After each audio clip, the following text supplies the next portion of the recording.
Welcome to episode 178 of Wowhead Weekly, streaming live from the location of Blizzcon. We're by the convention center, and we wanted to do a special IRL episode to talk about all the announcements for Annie was traveling back home and just get all of our reactions when things were fresh. So, if you're tuning in for the first time, I am Perk. I am the site director for Wowhead. I did a ton of the live vlogs and live tweeting of Blizzcon. And my lovely co-host is... I am Annie Fisher. Thank you very much, Perk. And thank you for the lovely introduction as well. Yeah, we're sitting here cozying up in this hotel lobby and thought, this is probably a good time to give you guys at home a quick update on what's going on or what's been happening. The day after BlizzCon is very, very calm. I see loads of people walking around with suitcases. Everyone's traveling home. I did decide when I booked my trip to have one extra day. So I have today where I'm kind of like, wrapping things up, taking it easy. And then tomorrow I'm actually traveling back home. Yep. So I live pretty close by. We also have Pepe. Pepe.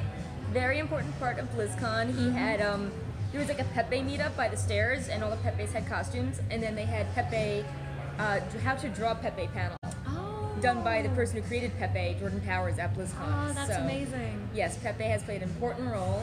And did you see the full-size Pepe? That was amazing. Yes, I had a picture of him. Like it was as tall as me. And Pepe was a dapper Pepe because of a top hat. That was amazing. It was huge. It was awesome, and he was walking around as well. So it's not like he was stationary, just wearing this huge suit, looking like Pepe. It was awesome. Yep. So, should we maybe dive into some of the games and the updates and things that were talked about? Yeah, we can just like recap the opening ceremony stuff, and then we know you guys are mostly here for WoW, so we can go more in depth on as to like the major things with WoW and like WoW Classic and Warcraft 3. There was a lot of WoW. Not an expansion, but it was really busy for the site to cover. We had a lot more news traffic this year than last year. Yeah, considering my expectations were pretty low because we're in the middle of just having an expansion launched and there's not much else happening, but I was still pretty happy with the news, and especially with the side things as well with Classic and Reforged, which we'll talk about in just a minute. But it was very good. Like as a World of Warcraft player, I felt pretty happy with the news, considering that there's no new expansion like anytime soon. Yeah, I almost felt that the BFA What's Next panel this year was more hype than the one last year, because we had a lot of specifics that the actual players would appeal to, like, like here's actual pets and mounts and like really hype, Baby Naga. But last year it's like, what's an island? Like, what's a warfront? Is this PvP? Yeah, that's a good point. Like, it felt more, I don't know, kind of general. A bit less, like, concrete. Like, we're not sure what that's going to mean. Yeah. So, but yeah, without further ado, we should go into the opening ceremony and just what happened with the major games. Before the opening ceremony started, we got some Destiny news. It's now free to play on Battle.net. You can get the base game for free as long as you claim it before November 18th. So it's essentially, like, free to play now. Yeah, I'm pretty sure everyone's gonna, Yeah, and I think once you've grabbed it, you keep it. So, even if you're not interested, go claim it anyways, because you might want to play it one day, and it's free right now. So you have it's another not like 2 weeks to claim it. It's not like the Overwatch weekends where after the weekend it's like no longer free. It's like just redeem your code, don't be lazy. Yeah, and then it's yours. I think that's a pretty good deal. We then had the next news was World of Warcraft, and the opening ceremony, we got the Lost Honor cinematic, and there's Blizzard CM waving at us. Hi, Caden. And in that cinematic, it featured Anduin and Sylvanas discussing honor at the Stockades, and it had the same very detailed, like super realistic art style. I think you said Sylvanas. Anduin and Sourfang. Not Sylvanas. And it was super realistic. It was awesome. I loved it. The feels there. Yeah, and it really set up the plot twist for 8.1. We were like, why is Sourfang escaping from the prison? Like, who did it? Was the Alliance involved? And I was like, oh yeah, the Alliance was definitely involved in this. And this really, sorry. We can have spoilers, right? So we can talk about it. That ending scene when Anduin was like, telling Sourfang, no, I can't do it, because Sourfang was saying, well, I was hoping that you'd help me stop Sylvanas, and Anduin was like, no, I can't. And then he walks away to the door, And then I was like, oh, he's gonna say not without your help. Right. Yeah. And then he says, not alone. And I was like, okay, that's close enough. That's close enough. That's Another actually really thing boggers. I really like about these is how the cinematics are not just all bombastic with explosions. Like, oh no, this it's one, conversations. Yeah, this Yeah. one and the other Sour Fang cinematic were very peaceful and like dark lighting and moody and atmospheric, which is something you don't usually associate with Sour Fang being this, orc warrior, blade storming in the heat of battle. So I think it's an interesting choice. I think it's risky, and I think because the cinematics are so high quality, it pays off, because if it wasn't emotionally gripping, it could look quite, boring. But yeah, I think, really awesome job. I wonder if they'll do more in this very detailed style. They've done It seems like the they battle like it, one, yeah. Old Soldier, Lost Honor. We've got 3 in the style, so it would be cool if they brought more characters. It's like we only get these cinematics with like Put them all Anduin, together. Sylvanas, Gen, and Sour Fang, and Zappy Boy, and that's it now. But yeah, really awesome cinematic. Put them all together, turn it into a movie. Done. Yeah. Let's put it on Netflix. Yeah. And this might be one you're interesting. Did you buy this one yet? I did not have a chance to buy it, and somebody messaged me like check your email, and somebody bought it for me. Thank you, by the way, again. Yeah. I actually really love it. So basically, there's a new charity pet available on the Bliss store. It is called the Whomper, and it's very, very cute actually. And 100% of the proceeds will go to a charity, right? Yeah, it's called Code.org. Code.org. And usually Blizzard does stuff with the Red Cross, but there was a lot of backlash in 2017, and there was like more investigation that their funds weren't, being sent to the right place. I think.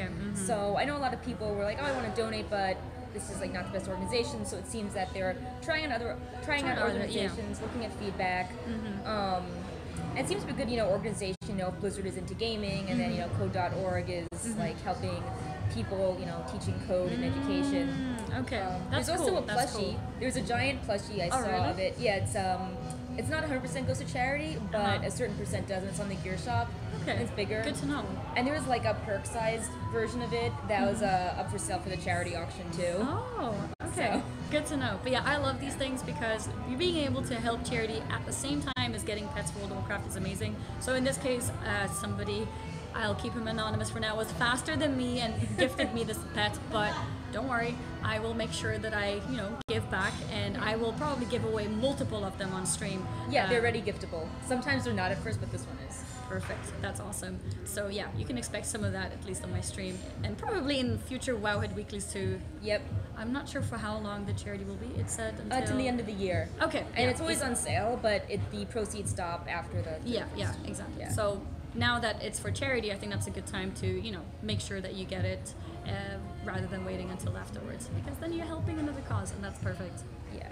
So another WoW topic discussed at the opening ceremony was the WoW Classic demo. Yeah. They revealed a few details. We'll get into like all the details and like sharding a little bit later in the show, but at the opening ceremony, they talked about Classic WoW released summer 2019. I was not expecting that at all. Like, I was expecting a date next BlizzCon. I was expecting this time to, especially since we got the demo as well, but even before the demo was announced, I expected this BlizzCon to give a good idea of how the game will work, what decisions were made, what exact changes, if any, are made, which ones are kept as they were. I was expecting those kind of details. And then I was expecting date sometime 2020. Right. So at first I was surprised there was a date, but then when Ian later revealed that the content would be staggered and a lot of it would not be coming at launch, then I think 2019 makes sense because they can buy themselves more time to like deal with the honor system and the gates of Encourage and all that other stuff. Oh, that's actually really exciting that they confirmed that the gates of Encourage will be a thing. I was so excited. A lot of people wondering like, are they going to make it a thing or not? And apparently they are, so that's awesome. Yeah. The other thing they announced in the opening ceremony for Classic was that an active subscription is required to access WoW Classic, and there's no like you gotta pay more. It's just like you get Classic for free, which is I think that's very generous. I think that's very nice. Yeah, there were some speculations maybe there would be like a separate subscription, which if you subscribe to both, you'd get a discount. But I think this was a very good deal. I don't think anyone will be complaining. Yeah, I mean like. It's hard to complain about free stuff, although we will get into some design choices that we're a little like about. There's also Warcraft 3 Reforged. This was Yeah. So this was one of the reasons why I was pretty happy with the Yeah. Warcraft panel in general, even though we have no new expansion to look forward to anytime soon, which, I mean, we don't need another expansion, we just got one. Warcraft 3 Reforged, not Titanforged. Forging is back in WoW. In this form. Yeah. So this game, Warcraft 3 Reforged, is a remaster of the original Warcraft 3 and will release sometime next year. So I have a theory about this. Okay. So my theory is that there's probably, I thought there's gonna be a Warcraft 4 at Blizzcon, and there's this instead. So Okay. my theory is that they're gonna add like a mission, maybe not like enough for a chapter. They're gonna add like a little story to the end that's gonna branch Open up doors. the end of like Frozen Throne to how the Alliance and Horde are formed in Classic. Because like in WoW Classic, we didn't have like a, you know, like story cinematics and like, you know, Horde campaign to tell you like the general plot. Each was sort of thrown into it. So I think there's going to be a mission in Warcraft 3, and the lore of that mission is going to directly tie into where you start in WoW Classic. Oh, good one. Oh, that would be so cool. Just connecting them all together. Yeah. I'm really excited. I was already saying, like, when I get back home, I'm gonna play Warcraft 3 immediately, and then I'm just gonna be waiting for this one to be released. Hopefully it's not too late. I saw a tweet, somebody was like, yeah, it's been confirmed for 31st of December 2020. Or wait, 19. 19. Yeah. 20. And it's like, oh no, that's over a year from now. I do want to point out that, so I think this is gonna be before Classic though. I think they're gonna like launch that maybe earlier, and then Classic's gonna be like August 31st or September, because it's September. That's what I'm quarter thinking three. too. Yeah. Summer is quarter 3, and quarter 3 is like September. Some more details of the ceremony. Culling of Strathcombe demo was available on the demo floor. The website to pre-order was live. There's a Spoils of War edition for $39.99, and it comes with goodies in other games, including a meat wagon mount for WoW, and the wagon mount has catapults Which that actually work, right? Yeah. We learned a lot about like cool mount tech, like crabs moving sideways and catapults that work. So Yeah, those I were think some more extra stuff. details, you know, that us mount people really appreciate, and that was very exciting. And yeah, so it's going to be updates to all characters, animations, and I think some other balance concerns as well. But yeah, that was I think I was most excited about that in the opening ceremony. Yeah. Like that and Lost Honor were you know. But it's like we assumed there was going to be a WoW cinematic, but hearing like Warcraft 3 was like, whoa. And it was really funny because I remember back in February. It was a really good surprise. Yeah, like back in February, there was a new like PTR patch for Warcraft 3, and then they were sending some players to Blizzard, and we reported on that, and everyone was like, "It's coming, remaster!" And I remember I do like kind of weekly reports to Blizzard, and at the time I was like, "Hey, so our top article this week was on Warcraft 3. Is there anything with that?" And they're like, "No, it's just like a tournament for them." Yeah, you know, not doing anything in particular. Yeah, maybe that's why to test the waters. People were super hyped, so I'm happy that's finally coming. Yeah, I think there were a lot of people who were like speculating and hoping, but it's still nice to hear it, you know. Just because you think it's gonna happen, it doesn't mean like, oh, I knew that, whatever. Like you're still excited, and it looks really good too. It does. Like they were showing I saw the some old and new screenshots, models. Like Jaina looks so good, and Arthas looks so good. Yep. So, and a more controversial topic. Yeah, moving on from a very, what I would say, successful WoW panel. We move on to Diablo. So the biggest announcement that Diablo put out was a new game called Diablo Immortal, which is a new mobile game being developed by Blizzard, and lots of controversy around this. Yeah, so I mean, it's like, everyone probably knows about this, but in case you don't, like, I think all this came about because they made this hype video hyping things. What was that, a couple months ago? Yeah. Talking about Diablo and that there is we know you guys projects want going stuff on. Yeah. And so especially after. Sorry, you go on. And they just like really hyped it up, and people started assuming it was Diablo 4 based on the language used and how usually like no one really does hype videos for Blizzard games. And instead, we get this mobile game, and Blizzard was trying to temper our expectations, like, oh, they made a blog, it's not Diablo 4, but what really got people upset was that it's not just a mobile game, but you can't play, it doesn't work on PC. No cross-platform. And, like, they're like, that's, like, the soul of Diablo, and, like, it's a sellout, it's too casual. And, yeah, it just turned really messy, especially at the Q&A when they pre-screen people for questions, and then the person was making, like, this is an April Fool's joke, which which did not go home very, very well. And I see people in the chat also commenting, don't you all have phones? Yeah.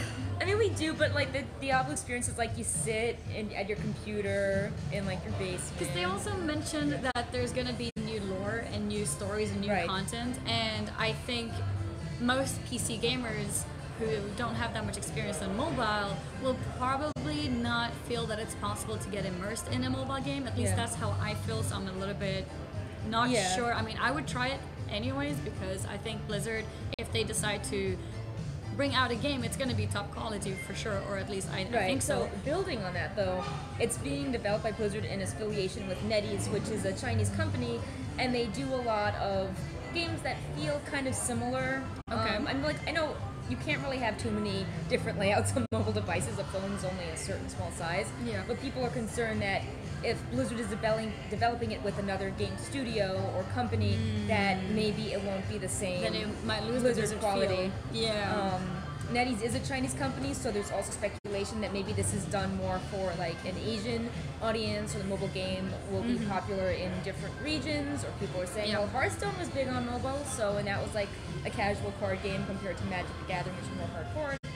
So maybe this is something, but the PR did not go well for all this. No, I felt really sorry for the employees. I felt pretty bad as well. Like, if you're told to develop a mobile game, like, you're not gonna say, I will like rebel and not make this game. Like, you know, like you're doing your job. You do your your best. best. To go well. Yeah. And you know, I know some people that actually played it said that there were some interesting mechanics like the rafts and the jumping in it from what they could see, but I don't know. But Blizzard could have handled the PR better, or at least mentioned Diablo 4. Yeah, I think what they could have done, somebody mentioned it yesterday as well, if it was presented in a different way, I think there would have been a lot less backlash. Instead of like, oh my god, we have this amazing game. And it was the final announcement. It was the last announcement. Which is usually where it's like WoW BFA was the final announcement last year. Yeah, exactly. So final announcement. So I think that could have been done differently to make the PC gamers not lash out too much. Yeah.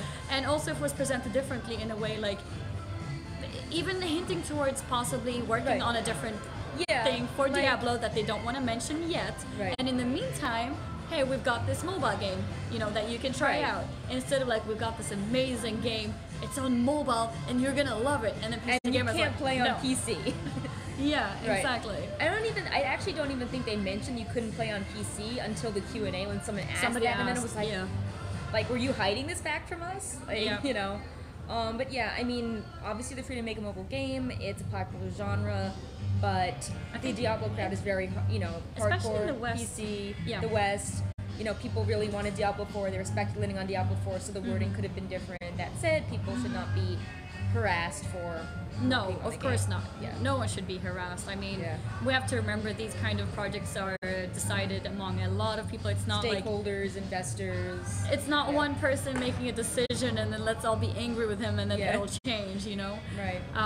But yeah, I think reaching out to a mostly dominant PC audience with a mobile game is difficult and could have probably been done in a different way. And maybe this should have been announced at a different convention because... Maybe different convention. Because like BlizzCon has a very specific type of audience. Yeah. And you know, it's like you don't tell a certain type of joke if an audience is not the right audience. So it's like, you know. Because I think it'll be very successful in Asia where mobile gaming is very huge. And in the West, it might be for a lot of people the first mobile game that they enjoy, right? But it should have been presented as a side thing, I think. Right. I think that would have made more sense for people. Not the ending thing. If no, anything, not the last thing. Warcraft 3 should have been the ending Honestly, thing. yes. Yeah. I agree. A lot of people who play other Blizzard games also have played Warcraft 3 in the past. It's one of those staple games for a lot of people. So I think Warcraft 3 should have definitely been last. I agree with that. And then Diablo there in the middle, where they should have said, like, we have some really exciting projects still coming up, which is not ready for now. But what we do have now for you to try out is this mobile game. Like, as a side thing. Sorry, Pepe. Pepe is Please like, I fainted the mobile game. I don't know what games either. Mobile games? Yeah. I don't even have fingers, you know? No. Exactly. He'll just be like, take it. Moving on to the other announcements, they were more minor. this was actually interesting, though it was leaked 2 hours before. The new Hearthstone expansion is Rasticon's Brawl. It takes place in Stranglethorn Vale. There are different Zandalari heroes, and then you like have a brawl in the Gurubashi Arena, and there are Loa and spirits that help you out. I like that because it kind of connects to what we have in World of Warcraft. Right, especially because we've never seen Rastakhan before. Yeah. So it's like, oh, now we can see the trolls being all happy because BFA is so dark, but now we can see the happy troll lore. And we got a little hint because we're like, well, if everyone's a troll, like, and there are paladins in Hearthstone, so are the trolls paladins now? We got an answer to that the next day. So that was pretty cool. It was kind of weird how it was leaked because there was an unrelated article kind of talking about, like, inappropriate body parts on PC Gamer. Oh. And at the bottom, someone had copy-pasted, like, I think PC Gamer got a heads up in advance, maybe they, I don't know, have an ad deal or whatever, but there was, like, press copy for the Hearthstone expansion. It was pasted 3 times under this article about body parts. Oh, I didn't see this. So people were like, this sounds like a press release. Yeah. The rest of the article is not safe for work, but that's interesting. But yeah, it's really cool seeing like Talanji as a priest, and I think the interconnectivity and the timing's really good. They did that before with Karazhan, how it was like, you know, Karazhan was coming in patch 7.1, and then there was like the party in Karazhan around the same time, very different atmosphere, so that was cool. Yeah, that is really cool. It kind of brought me back to how Hearthstone already had the Old Gods section, or like an Old Gods, so that kind of, I guess, missed opportunity of being at the same time, but who knows, maybe there'll be like a development of that as well later on. It's like Old Gods Part 2. Yeah. Coming whenever we get a Shara or 8.3. Because that would also be really fitting right now. Yeah. To have like that parallel between the games. Maybe Ashara's not been in Hearthstone yet. It could be like no, like a Shara Naga type thing. You're right. That would be cool. That's actually very true. Yep. See? Yeah. We got Overwatch to recap quickly. Moving on to Overwatch. We've got the animated short reunion, and the new hero was Ashe. There were like so many cool heroes in it. And Ashe is the leader of the Deadlock game, and her ultimate is Bob, which I thought was hilarious. Blizzard already released tons of new merchandise on her, like Funkos, Legos, and Hasbro action figurines. Cool.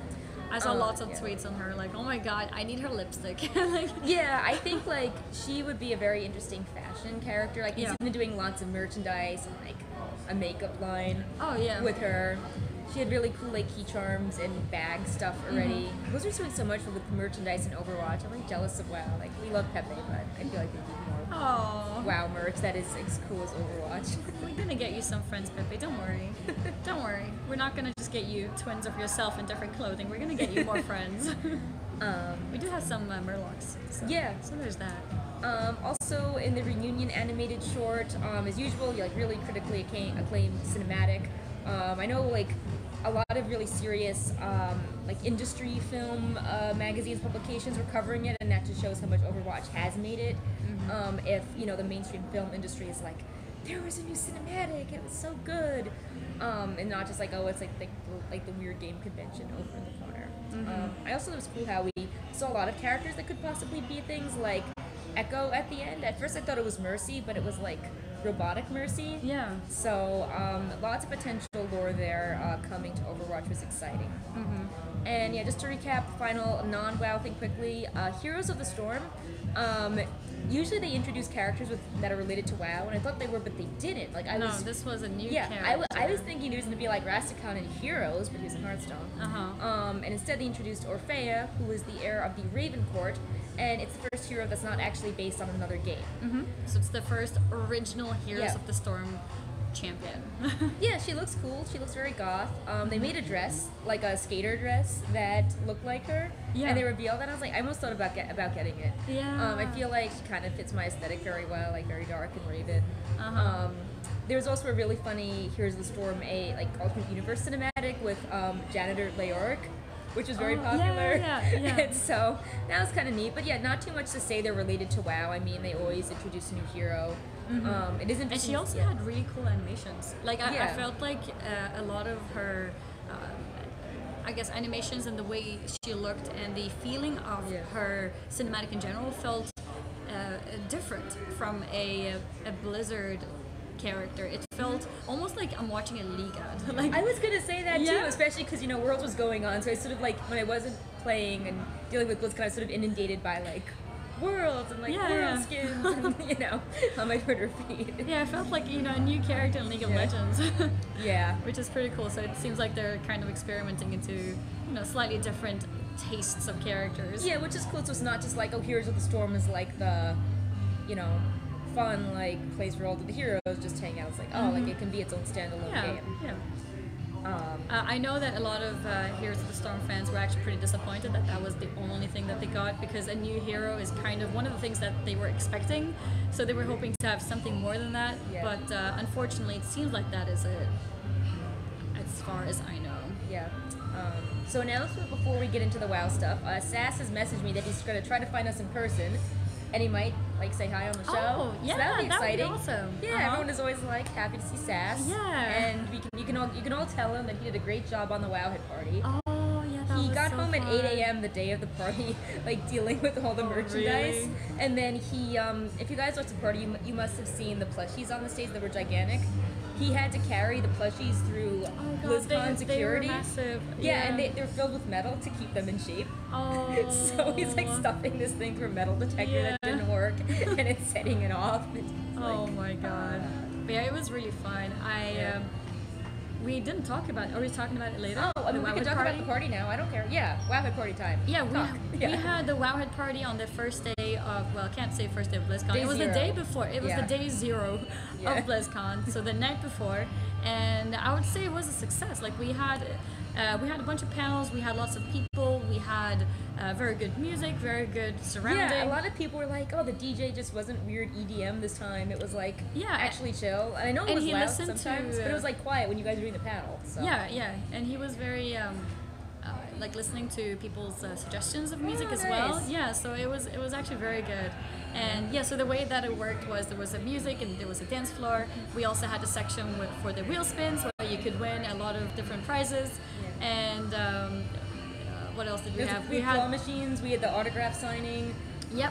We had a really cool video wall of like all the cinematics and art was so playing. cool. It was like fading in and out, so it was like a good selfie background or like a little Instagram video, I guess. It's like I'd see Jane and I'm like, oh, phone, need a selfie. Yeah.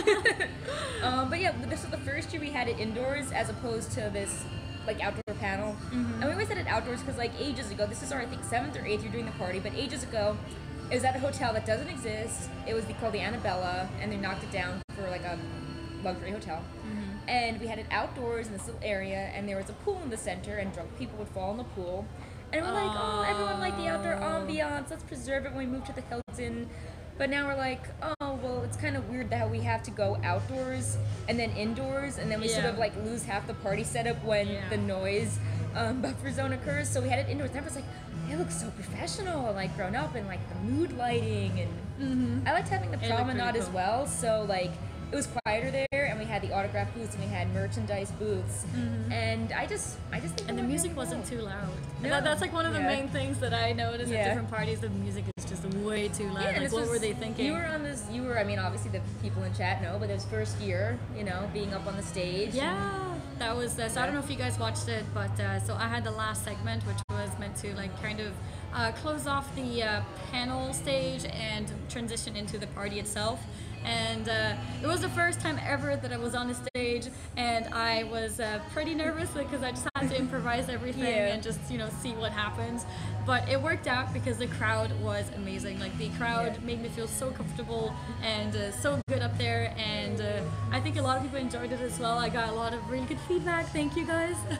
I'm actually gonna highlight that part and probably put it on YouTube so you guys, for those of you guys who missed it, so that you can watch it. To see me being very, very, very nervous at the beginning, and then feeling more comfortable as the time went on. And then I had Sass also come up on stage and help me, and he gave me so much more merch to give away. Yeah, that was like a fun hour. People are super into that. Yeah, little contests. I was like, I was like, let's do some contests. I didn't know what to do up there, and I was like, let's just bring people from the crowd. And I made people do the plank, and I would give them like the Wowhead rocket as a prize, and they were enjoying it so much. So Sass was like, you know what? I'm gonna pimp it up. And then he came with all these boxes of like 10 Pepes and like a Blue Yeti caster and like just all like these figurines, pins, Velcro badges, and I was just like, oh my God, Sass, this is crazy. He's like, well, I can see the crowd are Sass is enjoying totally themselves. in his element. He loves giving away prizes. Yeah, and he noticed, he was like, people are loving this, so I'm loving this. And I was like, thank you so much, Sass. Hopefully you guys will see me soon. But yeah, so we always have fun doing the party. You know, we always try to do something different each year, like learn from feedback. So last year people wanted like structured panels and not just like you know, throwing merch on the stage. So we try to do that. We try to have more camera work to like show you different angles of what's going on at the party. So if you weren't at home, you could watch it. We try to have more people doing our signings. We actually sold some Wowhead merch at the party. We had to go longer because it was indoors the whole time. I know that a lot of people from EU actually really appreciated that because of shipping and like, you know, it takes long to get stuff, and this time they were able to get the merch right there, right in front of them, so that was perfect. Yeah, so I think all that went really, really well, and you know, there's a lot of sponsors involved, especially Blizzard, who just gave us, you know, they weren't like a monetary sponsor, but they just gave us all this merchandise and also use of their gigantic plushies that were in their lobby. That was really awesome of them just to give that, and you know. I'm sorry if the camera's a little bit shaky. It's alright. It's my arm getting a bit shaky. Yeah, if it's bad, I have a bunch of like boxes that Annie can rest the camera on. I think it should be okay now. Stream. Yeah. I just changed hand. Should be fine now. Yeah. But yeah, no, it was a really good night. Yeah, I was there happy. the entire time, so. It was really exhausting because Thursday morning we launched Classic Wowhead. Oh yeah, dude, it's like so much stuff. So yeah, we launched Classic Wowhead, which has a talent calc and a dressing room and Thoughtbot comments and a bunch of good stuff. And then I sort of was like, I wasn't the party planning person, but I was involved in it, and people just tend to go to me when something goes wrong. So like, you know, it was very intense, just kind of like directing traffic at the party. And it's like, wow, all of this in Blizzcon hasn't really started now. It's always very complicated with all those things. Like, there's when I went up there, they were like, oh yeah, you're on the list. I was like, yeah. And then they're like, oh yeah, sorry, we have like so many different lists, so we have to go through them all, and it's like, it's so much stuff that happens in the background that as a guest you don't really realize. And considering all those you know, bumps, it still worked out very fine. And I think most people had a good time. At least that's the impression I got from the feedback to me. Yeah, I know people that were coming in, they were saying stuff like, oh, the music is cooler, like I like this party better already than last year. Or they're like, oh, like, you know, there's a bathroom inside the party, like this is amazing. Yep. Just, you know, stuff like that, which you don't think about. You're just like, oh, parties are drinks, surprises, but you know, it's the little things that add up. The one thing that the internet was not super good there. Oh yeah. Which was weird because like all you guys are messaging me stuff and then seeing it like half an hour later, like where's the party? And I'm like, yeah.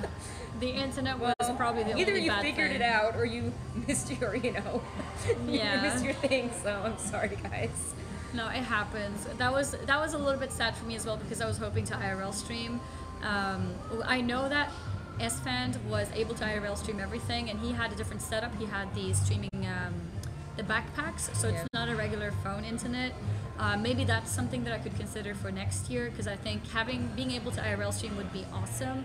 I know that a lot of people tune into his stream, like thousands of people, just to see what's going on, and it did not work with mobile internet, not at all. So like sorry. your messages was taking like 30 minutes. Sorry if you were messaging me and I didn't get back to you. It wasn't like personal. Oh no, it was just awful network over there, which wasn't our fault. So it's just how it is.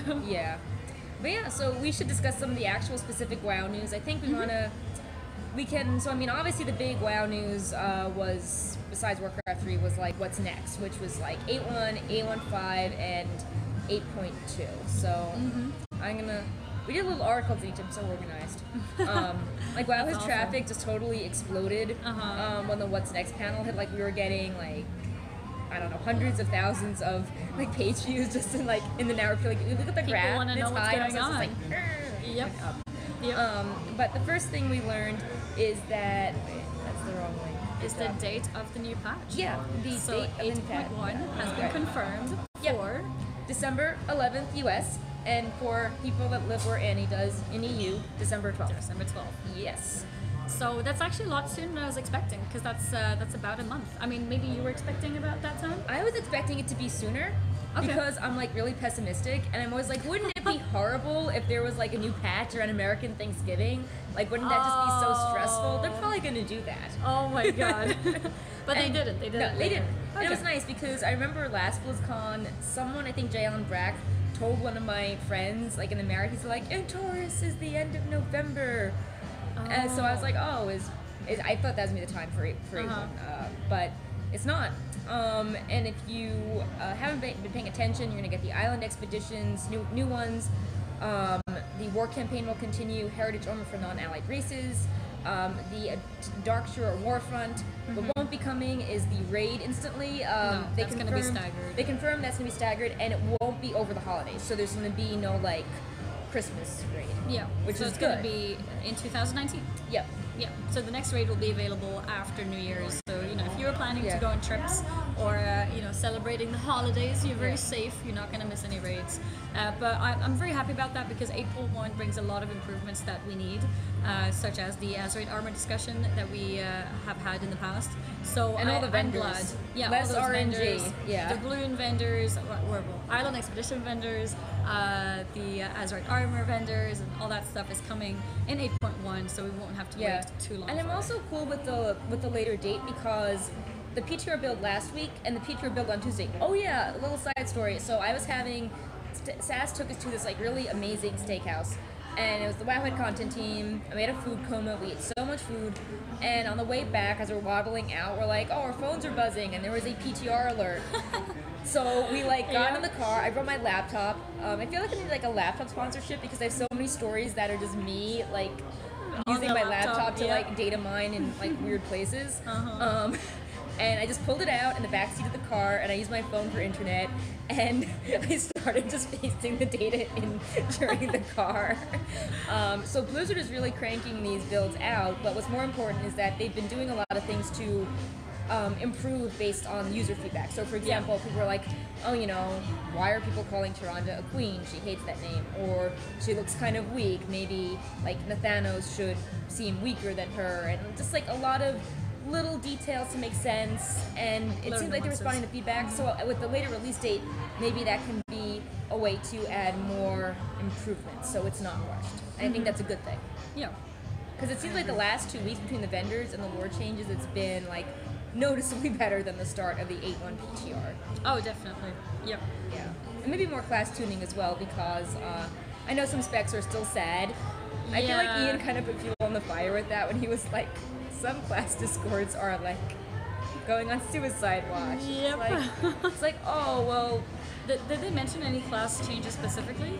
No, people were just like, oh, do you have any love for like under specs? And he was like, he's like, listen to feedback, but on the other hand, like, don't meme and don't make suicide watch jokes. It's like, ooh, that was a risky choice, Ian. Like, maybe you could have been like, and advancement trauma will have changes in the next patch, just to balance it out.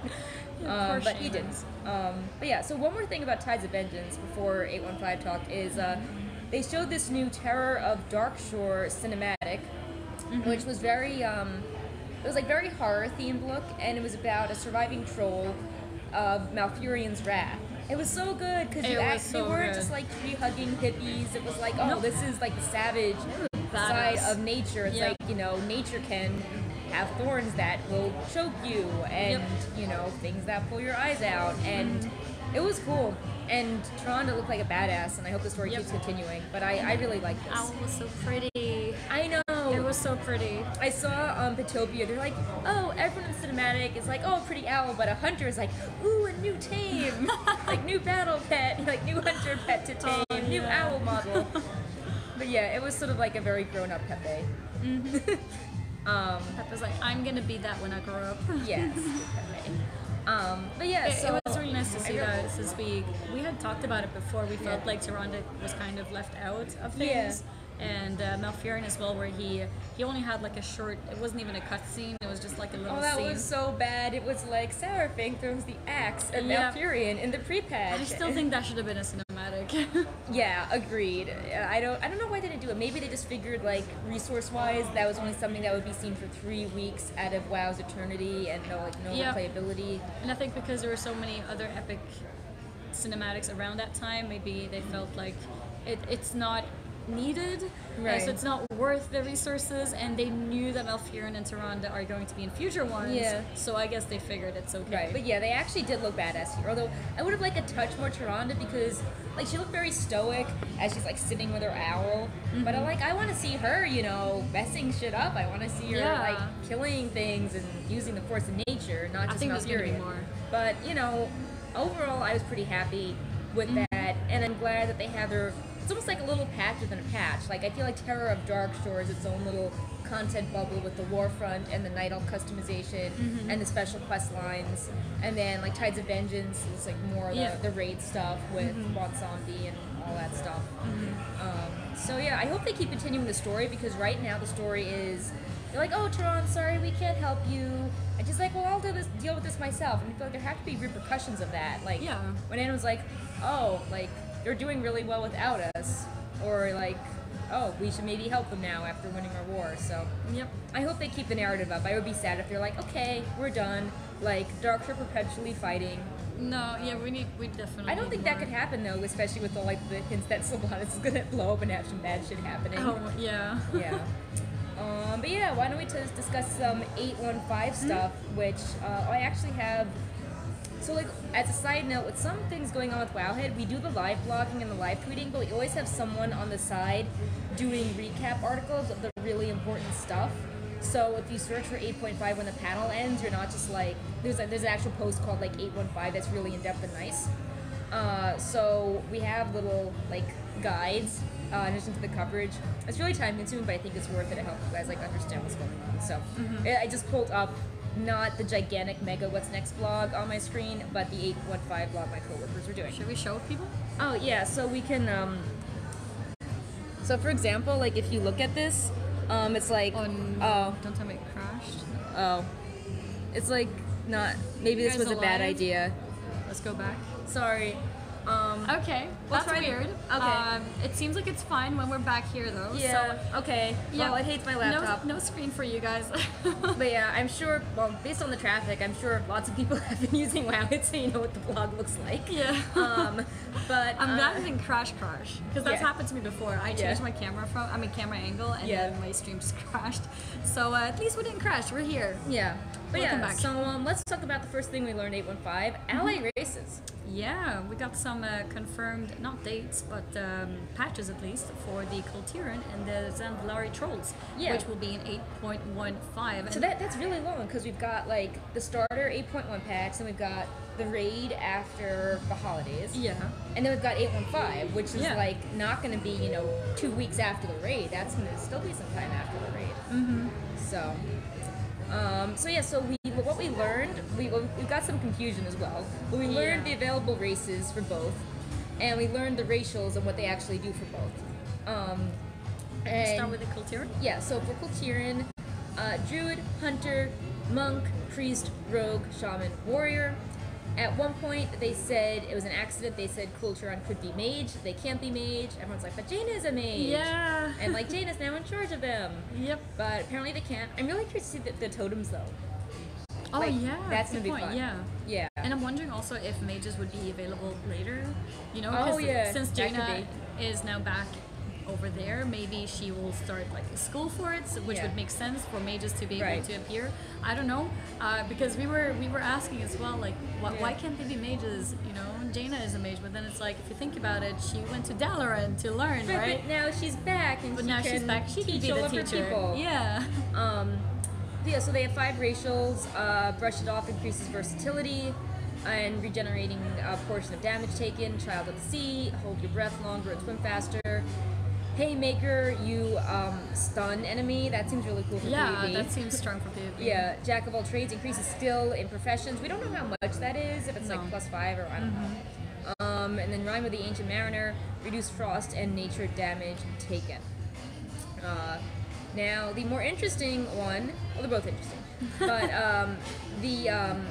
Zandalari Trolls can be lots of races, Druid, Hunter, Mage, Monk, Priest, Rogue, Shaman, Warrior, as well as Paladin. And earlier in the data, they weren't Paladins. No. So everyone's like, oh my god, they're coming! Dinosaur, Golden Loa, yay! So that's really cool. There was some more confusion because the presentation said they could be Warlocks, And Yeah. we were like, oh, like, you know, they're warlocks in Hearthstone. Are they coming to WoW? But that was an accident, so they're not warlocks. Yeah, But apparently they're it was a still- PowerPoint mistake, so yeah. Yeah. No warlocks for Zandalari I'm really happy that was like a mistake on like our most popular like topic in news posts. Everyone's like, wow, I just reported. And I'm like, guys, like I'm just reporting on what's on 3 different sources. Exactly. And the racials are Embrace the Loa. I don't know, it's like you created the Loa and gained their favor, so I assume it's like a different stat you get, kind of like the Macro Orc racial. City of Gold, you get more money from monsters. Regenerating, you heal quickly over a short period of time. And Pterodax Swoop, you whistle to glide you to the ground. So I guess that's like slow fall, which is kind of cool. Yeah. Maybe good for world PvP too. Yeah, So you can like escape before by like, flying I'll just jump yeah. off this mountain. Yep. It could be a great way to get very far and Yeah. also to not die from fall damage. Yeah. Then Arathi Basin and Warsong Gulch are getting remastered. It's like, this was all about the remaster. It's all the cosmetic stuff too, you know, very Yeah. important. Warsong Gulch is my favorite battleground, so seeing that being revamped I love is the really Warsong cool. Gulch music. Oh yeah? Yeah, it's like very, you know, Night Elf. I love it too. Yeah. It's my favorite battleground to hang out in. Yeah, so it looks really pretty, and we asked in an interview, like, so was like Ashenvale getting that visual update because like the Ashenvale parts of Warsong Gulch look really nice, and they're like, you keep asking for things every interview. But yeah, I think that looks pretty. Also, nothing is coming for Alterac Valley just Yeah. quite yet. Well, it makes sense. He was talking about how Aldrich Valley is actually very, very big. You know, Warsong Gulch and Naratha Basin, you can almost see the entire map Yeah. standing anywhere, or if you're standing near the centers. Aldrich Valley is a whole zone, pretty Right. much. So that would take a lot of work. So it's probably not anytime soon, but it's one of those things that they would, you know, probably eventually do just to touch up the game Yeah, whenever they have They seem to time be wanting to for it. remaster everything eventually. Yeah, and I think that makes sense. Yeah. You know, they want their game to be up to date, and they can't do everything just overnight. So they just take one thing at a time. So it Yeah. makes sense. Another cool thing is the Dark Moon Fair roller coaster. That's Which what is they were going to building. be a real roller coaster. Yeah. In the interview, they were like, "It's motion sickness. Enjoy or not." So yeah, it looks really cool. It's got this blinking eyeball, which looks very much like the old god eyeball. It I does, feel like the yeah. Dark Moon Fair is gonna like, I don't know, have like a little like outpost in Nazjatar. But Like, it's- Dark Moon Fair has always had this eye, though, right? Yeah, It's and always like been, some of the NPCs weird. are talking about like, oh, you know, like I do this for the master. Thank you for turning in the cards. So I don't know. I think Dark Moon Fair is Maybe gonna we'll be see something like there. the sleeper unit. More holiday updates. Children Week has Cool Tyrann and Zandalari Children. Micro holidays coming are Wanderers Festival, Bashir Diving, Free T-shirt Day. So my biggest question with these Free is t-shirt like, day. like people want the rewards to stay. Like Yes. that's people's problems with the micro holidays, not Yes. like, oh, we don't have enough. It's like, oh, this AQ bug I can only ride for 2 days. Wow. Yeah, So- yeah. I think we need more permanent rewards from them. I think the fact that they're so that there is no real incentive to Yeah. do them because it's Right. in a day or two it's over and then whatever you got is gone. Yeah. Feels a bit like, do I bother or am I Right. gonna do my Mythic Plus? You know. Exactly. This is interesting. Warlord's Time Walking is coming. Yeah. We're getting 6 time walking dungeons. It's I think- extra interesting because time walking was introduced in WoD. Yeah. So now we're going back to WoD. Yeah. I know people in the beta were speculating it was coming because there were like Siege of Orgrimmar data files, but that was actually used for the whole Magcar Orc scenario. Oh yeah. So there's no Siege of Orgrimmar raid as part of time walking. There's 6 dungeons. I'm really good with numbers. I'm like 6. Yeah, that's 6. Yes. And it's Auchindoun, Bloodvault Slag Mines, Shadow Moon Burial Grounds, Everbloom, Skyreach, and Iron Docks. And the 2 mounts,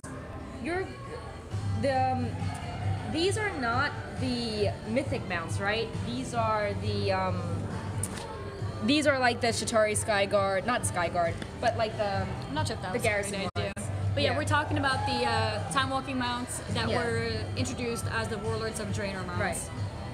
And I think that I think these are like the garrison ones, like with the building, the trading posts. They look like recolors of these. yeah, and I think they have added armor as well. No? Yeah, I wasn't sure. They almost look like Yeah, I'm not sure. I don't know if this almost looked like the Mythic Blackhand drop one of them did. Maybe I'm making that up, but they look cool. They're very fiery. One's an Alec with fiery tusks. One's a wolf that has fire, lots of fire. So you know, that's cool. Yeah. I think with all the focus on the Madcart orcs, people wanted to learn more about their lore, so maybe people will be interested in warlords in a new light now. Yeah, yeah, that's actually a good yeah. point. And I think adding these mounts is great for people who've done a lot of time walking, like myself, where we have all the mounts, we have all the Yeah, toys. Canada doesn't have any mounts. Yeah. So when we go back, when it's time for time walking, it's like, I have everything, so there's no point going back. But now there's incentive to do them, so that's good. So I missed some of the new dungeons in time walking because I didn't bother because there was no new reward. But now there's a new reward, so. Yeah. There are new portal rooms in Orgrimmar and Stormwind, so all the portals can remain in one place, so you don't have to like run around. Yeah. So, nice Where do quality. you think that's going to be? So we have some images. I'm trying to enlarge them to see. So this looks like maybe like the Cleft of Shadow, kind of, based on Okay. So yeah. I don't know the horde areas very well, so I'm not sure where that is. Stormwind. Yeah. This does not look like it's in the tower. No, Because I it's see too big. rooms. Yeah. Maybe So it's in is the it in keep. the keep? Yeah, I could see it being in one of those spare rooms in the keep. That could work. Maybe one of the keep rooms got upgraded. Yeah. And now it's a portal room. I was hoping it would be in the tower because it's, Yeah, that it's a lot makes more sense. convenient. Yeah. And it makes sense as well, like Mage Tower, right? Yeah.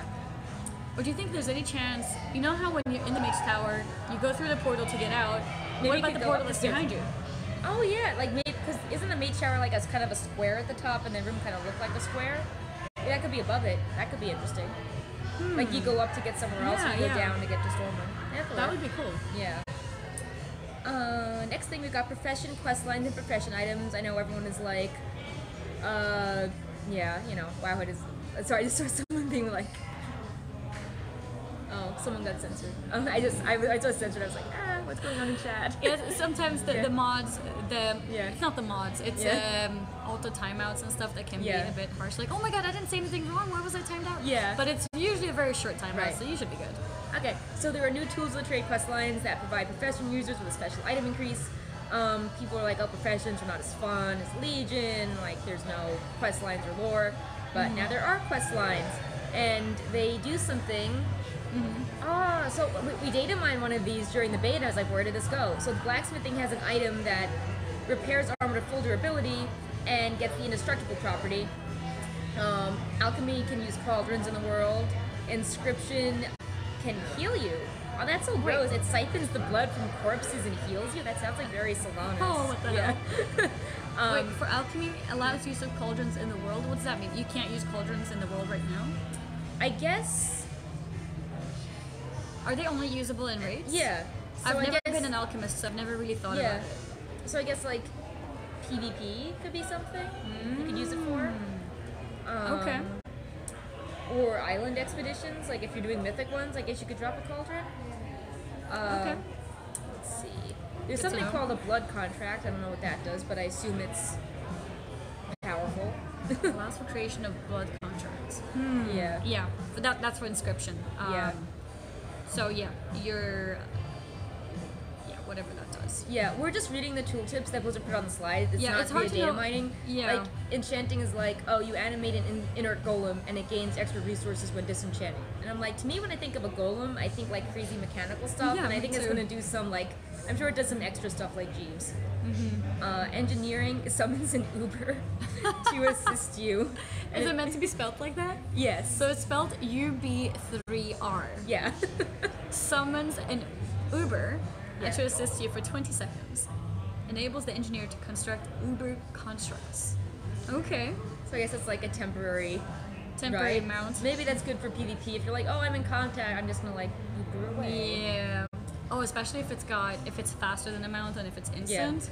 Yeah. that's Or gonna like be immune good. to stun, that could be something. So I don't know if you ever, I know somebody in chat mentioned it. There was a thing where I once met Malinka a while ago and I didn't know his face. And when he arrived and met us, I thought he was the Uber driver. That explains the Twitter. Okay, now I get it. Oh, you saw the tweets? Yeah, I saw the tweets. So he was very cool about it, and he even came to my channel afterwards and subbed to me because he found it funny. Yeah. Yes. Yeah. Hi, Kaden. Hi. Yeah, Caden's still walking around in Yeah. his World of Warcraft community Development. development shirt hoodie. Yeah. Hoodie, that's it. But yeah, he was really cool about it. So they even planned a birthday video for me, like my mods, and they asked different people to say happy birthday for me. This was like last year or something, and he joined Celestalon in the video, and they were saying like, yeah, happy birthday from my favorite Uber driver. Like, he was totally cool with it. It was awesome. I'm really happy Helenka's back on the WoW team. Me too. I think that's cool. Me too. I didn't see him this con. I missed him. And he's probably like, he was tweeting, he's like, oh, I'm back to work, gotta get my meal prep for the week, like, gotta stay fit, so, yeah. Oh yeah, he's really fit now. Yeah, he's like, oh, bodybuilder. Yeah. Yeah. It's like seeing him, seeing Bajira, it's like, damn, these gamers are also really, really fit, you know? Yeah, good work-life balance. Yeah. Going back to professions, jewel crafting, unsocket gems and gear. This could be bad. This could be more interesting when like there's more sockets maybe in the future. I kind of miss having sockets that are meant to be on pieces of gear, not as a like a Titan Forge, but more like just there. I kind of miss that. There is interact with shrines in the world. I don't know what this means. I guess shrines are coming. Interact with shrines. You'll in get the world, buffs? so maybe they'll get some kind of buffs. Yeah. Leatherworking summons a special mount. Can interact with drums, getting a 1 hour buff. So I guess there'll be like drums, and you click on that. Granting a buff. Okay, so you're on a special mount, and then you can find drums. You hit them, probably play some kind of special music. Yeah. Or like a special drum sound. Right. Which then gives you a buff for an hour. Right. Sounds like something that's That'd probably be going to be weird. in the world. So maybe like I hope mount it doesn't speed. work in the raid, because then it would be like, I can't start the raid, guys. I didn't find the drum with the right buff. Oh god. Yeah. Like back to farming before the raids. Yeah. No, it's probably gonna be like something like maybe movement speed or looting speed or looting while mounting, maybe something like that. Yeah. I guess we'll see. But probably not usable in the raids. Probably will disappear once you go there. For tailoring, you can mend tears in the fabric of time. Cloth displaced in time can be found more often. I don't know what this means, but that's cool. Mend tears in the fabric of time. Cloth displaced in time can be found more often. Yeah. Well, so do you you give them some cloth and then you get back a lot more? Yeah, interesting. Maybe it's a special type of cloth. I'm not sure. I don't know. Maybe it's including other expansions. You can choose a certain type of cloth that you want to loot, and then you can loot it from anywhere. Maybe. So if you want linen cloth, you can get it from Pandaria, as long as you have this buff. I don't know. I guess we'll see. Yeah, tooltips are kind of vague. I guess like they make Azerite less vague, and these professional ones are very vague. Also, finally in 815, there's the Brawlers Guild. There's a murder mystery quest line, and you have to punch people to solve it. I just noticed my battery is really low, so I'm gonna need you to hold it for a second. Okay. So I can get my power bank. Okay. Hi everyone. I'll continue talking about Brawlers Guild. Bruce is back as a mount, and there's a transmog set which looks really cool. And I think that's a good example of how Blizzard is trying to update the events as they see fit, so it's not just Brawlers Guild with, you know, bosses scaled up to 120. We good? Yep, we should be good. Alright. Well, that basically concludes 815. And now we have patch 8.2 Rise of Ashara.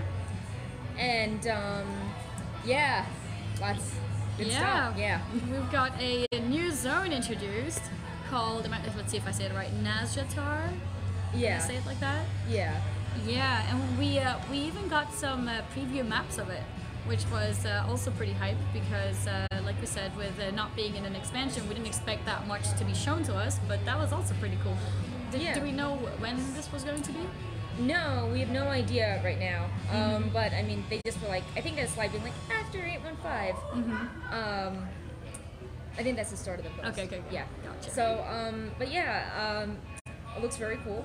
It does. They said both factions will lose an important amount of ships. So to me, that implies that we know the Zandalari lost a lot of ships, but we thought the Alliance were more successful. So I'm like, did the Alliance lose the ships in like Shrine of the Storms? I think something's happening else to the Alliance ships.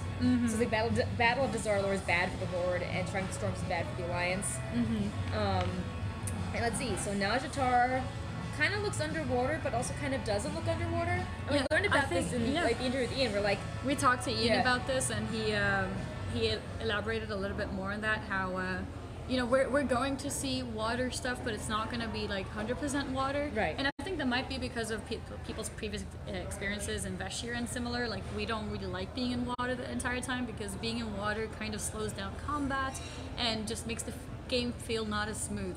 And I think they've kept that in mind and made a zone which is kind of going to be like a land and water zone. Right, and we were like, but it's in the lore, it's underwater. Like, why is it that way? And he was like, well, he's like, you know, Rise of Ashara is not just a turn of phrase. Like, it could mean something in the context of why the, you know, land is cute. the way it is. And it's like, oh, so she's like rising up like the sunken cities. So take Rise literally. Yeah. I had another really dark idea that in addition to rising things up, she's also kind of parting the sea based on this. And it would be really bad if we all just went into this area parted by the sea and then she crashes the water on us. Kind of like the reverse of Warbringer's Ashara when she was trying to prevent us from drowning. And then if it's, you know, drown yourself in the circle of stars, that just drowns all of us, takes us to some horrible place. And we get stuck underwater. Yeah. So she's going to drown us all underwater, but there's really cute baby Naga pets and crabs that walk sideways and like Pegasus sea horses. It's actually a very pretty cool. one. I can't show you guys, but you guys can check it out on the Wowhead post. Yeah. So it looks very cute. And there's a raid, obviously, called Ashara's Eternal Palace. And I know it's serious, but I just think it's so funny how in the cinematic she's kind of a diva, and now she's trying to rise up different parts of Mazas Empire. She's like, I am starting with my palace. Yep. Like, I'm starting with my place. That's the I'm most special. important part, Yes. you know? You guys will get your housing later, but, you know, first we need to fix my palace, and then we'll take it from there. Exactly. So, I don't think we're going to win against her. I think something bad's going to happen. I think so too.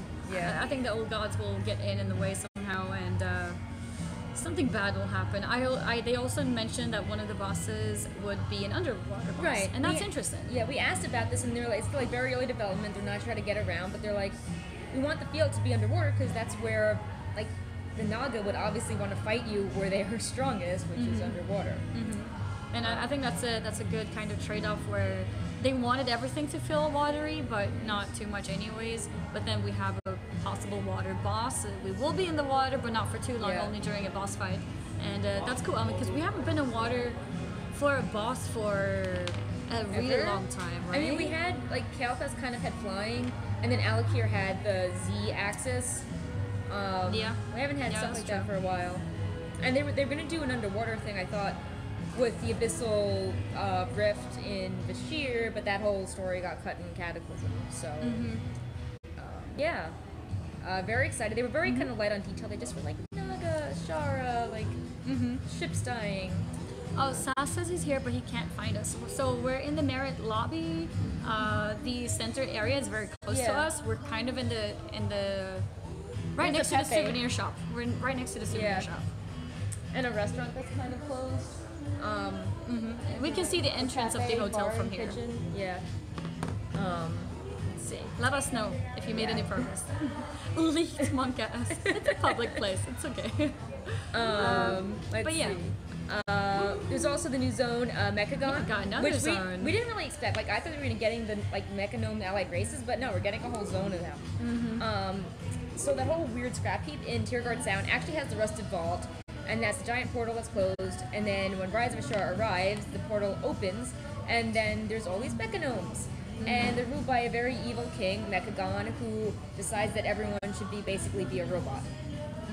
The goblins and gnomes venture forth, and we asked Ian about this. We're like, Ian, like, wouldn't the goblins be jealous of the gnomes? And Ian's like, oh, the goblins want to, like, steal all the gnomish technology and make cooler things with it, so... Steal the knowledge and do something even better. Exactly. Probably more bad. There is a new dungeon that's a big dungeon like Karazhan, and it's the Mechagon Mecha Dungeon. There are 8 bosses, and King Mechagon is the final boss. And it's a mythic-only dungeon right now, and it looks really cool. It's sort of like Mimiron's head and like center of knowledge style things. This next thing, the story continues. Dun dun dun. I wish we could, but we've all seen it. But we're gonna have Magni talking about how he's healing the world, which is not going well. We're gonna have Anduin and Jainu, who are like the linchpins for the efforts in this, race. We're gonna have Sourfang for the Horde. And we have Sylvanas holding Zalatath, which I'm sure will just is nothing. Yeah. Yeah, you know, that's Yeah. normal. Yeah.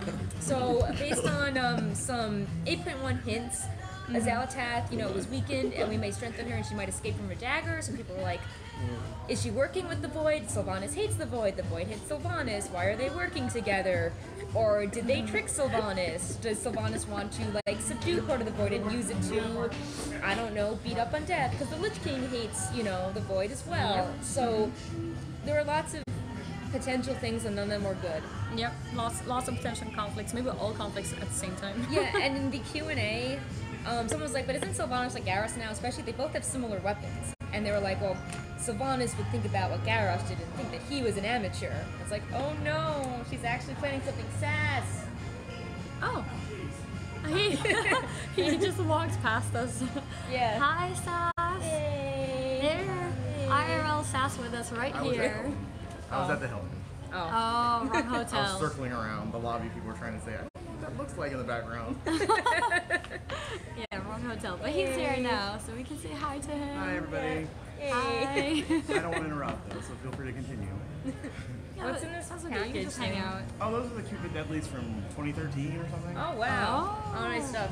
Cool. And I also finally got the rainbow Oh, awesome. The hat thing. there. The diversity bin. Yes, finally. Oh, so cool. I don't remember who. Someone was very I don't kind. remember. I have one of the community pins for you, by the way. It's actually in my bag, so I don't have it with me right now. Caden Do you want to is- show your face? Yeah, you I was can- actually going to tell yeah. you all bye because I'm about to leave. Oh. Oh, Okay. come and show yourself then. Yeah. Caden is here too. Hey. Hi. Hello. Caden is here. He's awesome. If you don't know him, he also works at Blizzard, Yep. and he's someone I've known now for a couple of years. Show faces. Yeah, I can get this in. So I am the Ox. Sometimes you'll see things that I say on Wowhead get reposted. It's alright. So you're leaving now? Yes, I'm about to head to Medieval Times. Oh, nice. I know. My voice is almost gone, so Medieval Times will take it out. So it's a perfect end to her BlizzCon. Yeah, good way to go out. Oh no, we don't know yet. Don't know their team. Yeah, we're gonna show up with a bunch of people and who knows? We'll have the Take best it as- night though, it's by default. Of course. Yeah. Of course. And plus, I look like I fit in, so maybe if they give me the armor, I could go do it. I just have to learn how to ride a horse. And like hold a gigantic, like heavy sword. Yeah. They might mistake you for They might. Oh. Groom your hair. But it was good seeing all of you. It I was need good to take seeing off. you too. Yeah, thanks Have for a all the safe help trip. this weekend managing all the various Anytime. concerns. Yeah. Goodbye. Later. Bye.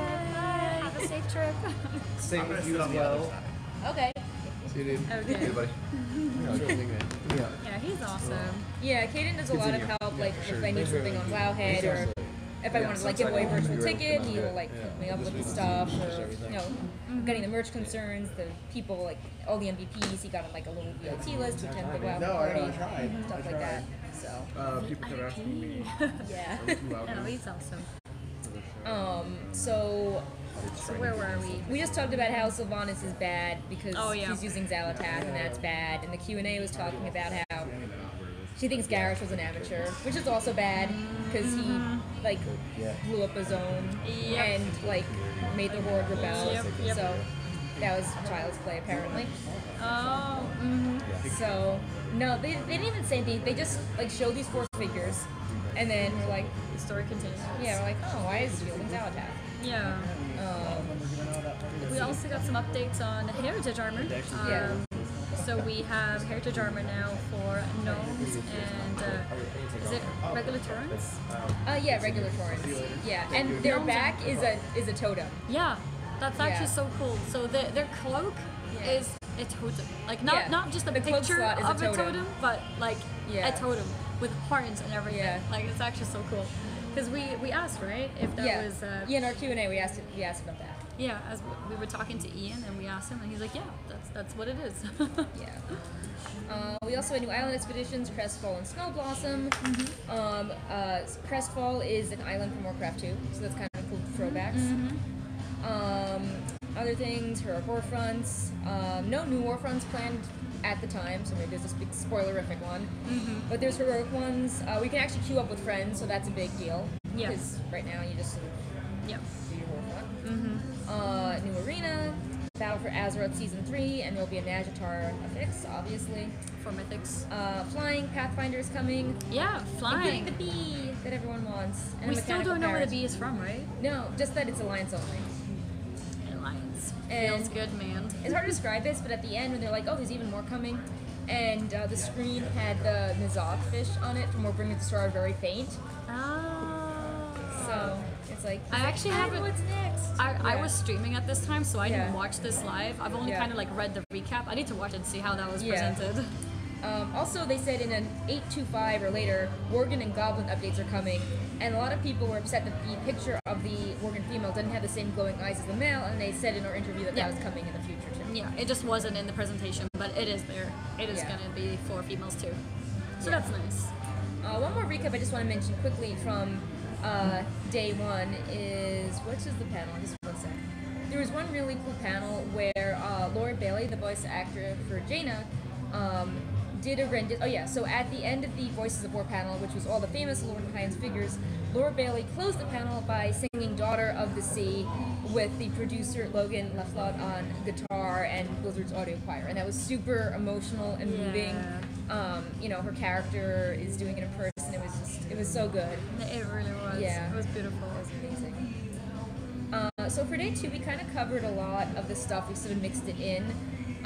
We should probably talk about the classic WoW panel some, as well as anything from the interviews that were important, because we had 2 interviews, and then I feel like we covered the stuff from the WoW Q&A already, like, oh, we should talk about Metzen and Thrall, let's talk about him. Alright, let's do that. I We were actually streaming- missed that part Okay, too. so Yeah. Scott So Johnson. you can talk. So there's a WoW Q&A, and as usual, people come up and they ask questions. And Scott Johnson, the host of the Q&A, coordinated with Chris Metzen to have him come up. And That's as you know, actually so cool. I wish I was there. Yeah, Chris Metzen, you know, he retired from Blizzard, you know, beloved, you know, former vice president of Story. And he asked, he's like, when will the Horde get their one true war chief back? Yeah. And that was Scott Johnson's idea to get Chris Metzen back up on there. And Blizzard was like, oh, you mean Thrall? Like, you know, there might be an opening for a war chief very soon, and we'll call you if there is one, because, you know, Thrall was voice actor by, you know, Chris Metzen. So, and I was like, oh, the Sylvanas crowd is must be getting crazy. displaced, you know, what's Yeah. happening with her? Yeah. And then stuff got even worse. But then I was like, yeah, but then it's like, oh, well, so people are like, why is Sylvanas, how is she different than Garrosh? And they're like, oh, Sylvanas is like, you know, she's professional, Garrosh is an amateur, so it's like, oh, so we're gonna get Thrall back, but then there's gonna be like a much bigger war that Sylvanas has going on, so, Yep. you know, we've got bigger problems going on here. It's like, you know, replacing the war chief is not the end of the world. That's the exact opposite. Replacing the war chief does not make all the conflicts go away. There's more conflicts going on. Yep. But I'm seeing if there's any more BFA stuff that we should mention before we recap the classic panel. We learned what the Reaping ability does in Season 2. It will cause all previously killed mobs to rise, chase down and attack the group at certain thresholds of the dungeon. That sounds kind of like DK Army of the Dead. That seems like it could also like look really fun on So streams. they can just like randomly all spawn and. Yeah. Oh wow. Okay. Yeah, and it's like once on BD. There are no plans to return master loot or improve personal loot trading. You can get treasure maps from island expeditions, and the rewards will be lucrative. We don't know what that means yet. But when they said elite missions, they meant the stuff from the Mage Tower. Not the Mage Tower, the Command Center, some of the Mage Tower. Okay. And they are looking at It could addressing possibly- explosives. It could possibly be yeah. Azerite armor currency. Yeah. So That would be interesting. yeah. So we have more stuff in the interview, just trying to do the highlights, like action stuff. You can read all these Yeah. interviews, like transcripts on them, if you're interested, like word for word. Yeah. They're all available on Wowhead as well. Yeah. Some of the other stuff from our interview, which we'll have a video up I think Monday when Kensuke flies home. Let's see. We know one thing was that there's a glaive called the Sentinel's Moonglaive, and because it's a war glaive, only demon hunters can use it. And people are like, but I want to use it to like all my Yeah. night elves, and they're saying they might have a weapon with that silhouette or look on more races. More classes? Yeah, more classes. artifacts. Ian mentioned very vaguely that they might want to make the artifact system have more depth, to be like artifacts, sort of Azeroth system. And we asked for details, and he was like, "Oh, nothing to share." Yep, pretty much. Then for Rise of Ashara, again, we learned that, the term, the name, Rise of Ashara, not just a turn of phrase, may have some hints as to what we're seeing here in Nazjatar, so we kind of covered that. We learned the Darkmoon roller coaster was a motion sickness simulator. Went over the eyes. We asked about Straight Back and Dead. They said no current plans, but that's kind of that's actually an interesting one. Yeah. If Undead will get a straight back. It's funny, Yeah. like whenever I read about straight backs, I automatically just like straighten my back. Yes. Yeah. Like, yeah, good posture. We asked about legendaries because every expansion has a legendary in some form, and there's nothing quite there with that yet. We asked about allied races. Blizzard will increase character slots. And then we asked about goblins and gnomes, and we're like, hey, won't they be jealous? And less jealous, more eyes glinting with opportunity. This is the Vault of Mimiron that holds treasures of technology and titans. The goblins can take these plans and of course make much better things, more lucrative things than the gnomes ever could. So we also asked about Vulpera, and we're like, they're very in depth, lots of animations, customization, what's going on. And they were like, for allied races, it comes down to timing. Is the race endearing? And it doesn't make sense to add to the story at this particular moment. So I think they're endearing, but I don't know if they make sense in the story at this point. And they wouldn't say if more races were planned as allied ones at this point quite yet. So, yeah, that was a quick recap of the interview that we had with Ian and Chris. It was sort of like all mushed in with the other coverage, like we'd report on something and be like, oh, and then Ian said this. Yeah, we kind of commented on most of the stuff as we were talking. But yeah, if you guys are interested in watching that interview, you're very welcome to. It will be up probably by Monday. Yeah. Wait, is Monday tomorrow?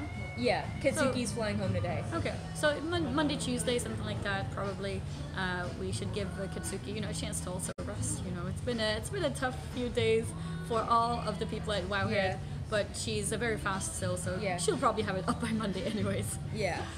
So you can watch it then. And then, for non-BFA stuff, I know you were on Classicast last night, or Friday, and as fun as just crayons over on the other side of the table. Maybe this is the perfect time for you to come and wave. Huh? Would you like to come and wave? We're getting to the classic recap of, a coloring book. Esfand has got his coloring book, so he's kind of busy, but he's allowing us to take him for a moment to say hi. Hello, Esfand. Thank you for inviting me to Classicast last night. Was it last night? Anyway, this weekend. Some night. Some night. It was Friday, maybe. Yeah. And we were talking about Classic, looking through the different changes that were clear in the demo, and they were discussing things that they may want to see changed even further from the Classic demo, and at that point they were also looking forward to the panel that happened later on. So and will that be up on YouTube sometime? My the interview video. Yeah, I want to, as soon as I can get home, I'll probably get it up, so within the next couple of days. Alright, so if you guys are interested in Classicast, that was also kind of done in this way. Thank you very much, Sass. You brought us water, thank you. So if you guys are interested in Classicast, a podcast about Classic, that should also be up soon in the future. That one is up, actually. It is up? Yeah. The one with me? The one with you is up. Oh, I okay. thought you were talking about... So the Blizzard one is soon, the Annie one is up. Right. Okay. So that one is already up, so we'll get some links for that so you guys can check it out. And it was also done in a similar fashion with a sort of IRL stream, since that's the best we can do when we're out here. So it's pretty good. But Sweet. You can go back to coloring. We'll stop stealing his coloring time. So we had it was called Restoring History, Creating WoW Classic panel, and I thought it was cool how they got really technical at first to show how, serious it was, and how there's so many little things that, like, no one thinks of being an issue that were an issue. Yep. Like, I thought, so one thing was that they never used to save old versions of the data because you can only work on one patch at a time, so there's no live in PTR. And then they talked about all these bugs that they were dealing with to make things faithful. The example that really got to me was how they said in Westfall all the lanterns were super bright white, and when they recreated it, it became purple. And they're like, why is it purple? Oh, And that's actually really interesting. Yeah, it was purple because Blizzard at some point changed their debug color to be purple, and it used to be bright white. And so Blizzard realized, they're like, oh, for all these years, the light just wasn't white and working. That was the error color. Yeah. And now when we changed colors, we realized it was an error. And they're like, so when we restore it, we're going to restore it back to that error color, not with what the light should have been. Yep. So I thought that was interesting. And there was like issues with like shadows and the character customization screen, and having to like bring back all these systems that were removed, like weapon skill, you know, glancing blows, like hunter pet loyalty, you know, missing textures, a lot of stuff like that. And they said that they're still working on a bunch of things, which is why I think there's a staggered release. Like they have to do capital cities, they have to do dungeons and raids, and they have to do all the PvP. So I think, you know, they can focus on this stuff for launch and not have to worry about, you know, doing like Naxxramas and AQ. It's gonna take time for people to get to level 60 anyway, so it makes sense. Yeah. And I think that's why they were, like Perk mentioned, pretty generous with being able to get the game out sooner, because not everything will be available at once. Yeah, so I want to recap some of the things that they said were not coming, and then I actually have an issue with there were some things with the loot which seemed weird, and also the gates of AQ. I had a kind of concern about that. So they're not going to have Dungeon Finder. There's not going to be cross-realm grouping, no flying, no achievements, no unified auction house. Debuff limit will be 16, you know, different points. In Classic it was 8 versus 16. The mail will take an hour, so you can have the choice to like actually meet your guildmates in person for that to go faster. The loot trading, so this was one of the changes that's kind of because they said in Wrath they had a 2-hour window where you can trade loot, and they're going to put that option in Classic WoW. And they're saying, well, you know, in Classic WoW, you could replicate that by just opening a ticket with a GM to assign loot to someone else. But it's not really, and they're like, if we just let you trade, it saves CS time, but I see that, but it's also like if you go to a customer service rep, that takes 4 or 5 days. But if you just do loot trading with 2-hour window, you're going to have people like doing it a lot trading more. it, or it's going to be like, okay, like, let's do a speed clear of, you know, the raid, or like, let's kill a few bosses in an hour, then let's all take a break and like trade loot with each other. Yeah. And like, especially with pugs, possible pugs or guilds, being so big as well. The raid groups are very, very big, and having that idea that you can get people invited just to win loot to trade you, and the people taking loot for the sake of keeping it in case they need it later. Okay, all 40 people go roll need on this, or like all the mages roll. It's, I don't know. Starting to whisper people like, hey, like I know you don't need it, but need it anyways, and give it to me. I'll pay you gold. Yeah. Or if you're gonna pick up group, it's like, oh, you know, I'll just get my little group of me and like 10 friends, and like we'll roll need on everything, and then like we'll just trade it among ourselves. And then the idea of also using it as a bargain tool. So like you need for an item just because it's not really an upgrade, but then you keep it for a few bosses later where you want to trade somebody. I think that's gonna be weird. Yeah, and people selling items as well. Like, I think it should just be like, if you get looted, I mean not looted, if you get rewarded a piece of loot, you should just keep it. Yeah. Like if you rolled need, then hopefully you actually need it. Or maybe they could just automate the CS system more, so it doesn't have to take 5 days. Like, wouldn't that be the best solution? Like, you still have to go through CS, but the CS UI is just nicer, and there's a robot reassigning the loot, not a human being. I think if you do that, you're less likely to abuse it. If there's a little system that you have to go through, then people are less likely to abuse it, and that's probably better. Yeah, I mean, I think having to wait a certain amount of days was good, because you wouldn't just like be contacting CS every day. Yeah. You know, it's not like, oh, our raid's over, like, let's contact CS to reassign the loot to everyone. Yeah.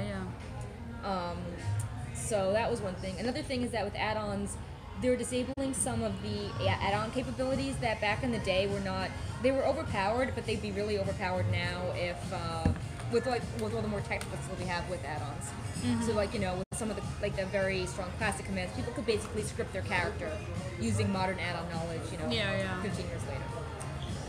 But Ian kind of had his mic drop moment with the stages of Classic WoW, and they're going to have it be in 4 stages, like, you know, we've been hinting at, starting with like Molten Core Nixia, Dire Maul, World Bosses. Then the next patch is going to be PvP, Blackwing Lair, Zul'Gurub.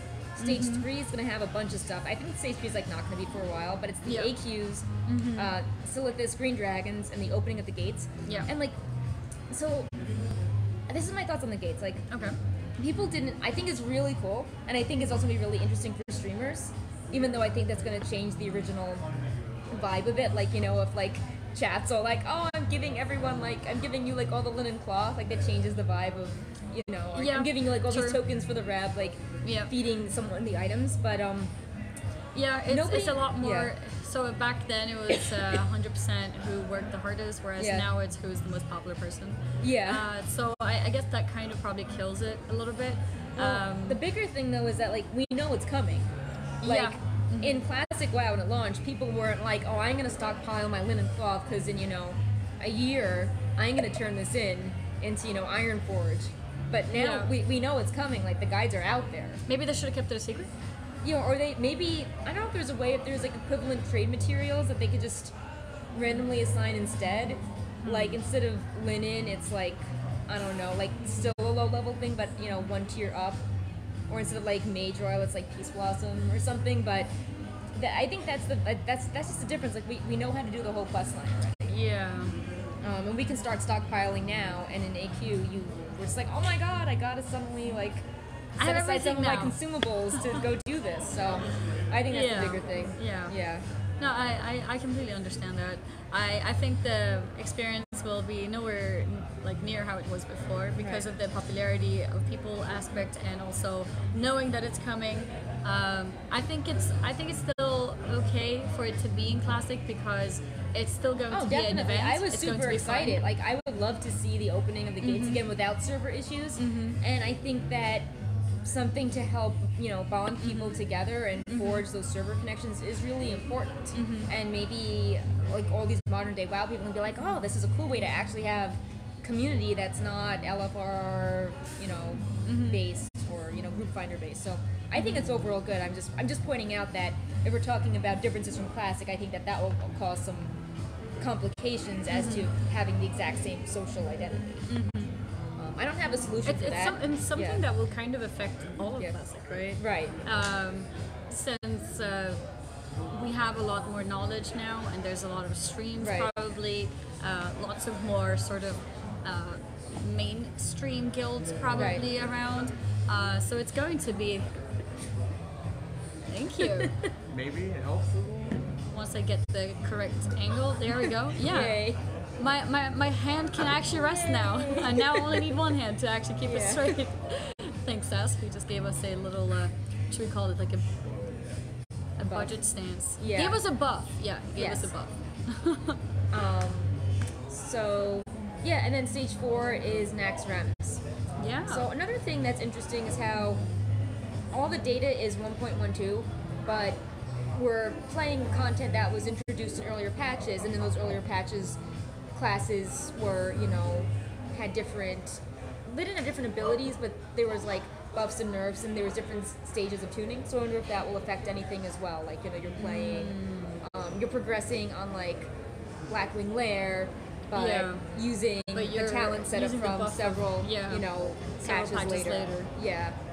Yeah, that's a good point. That's an interesting one. But yeah, right now it seems Blizzard doesn't really have any work done or to show on anything besides releasing the demo.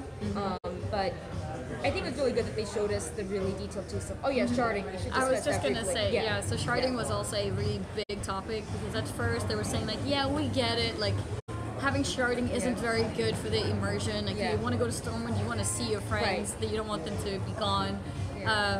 But they also specified that, hey, the thing is that it's actually the best way to keep a server stable. But I think they now confirmed, right, that there will be no sharding in Classic. Well, wait. They said they wanted to use it sparingly. Hold on. Okay.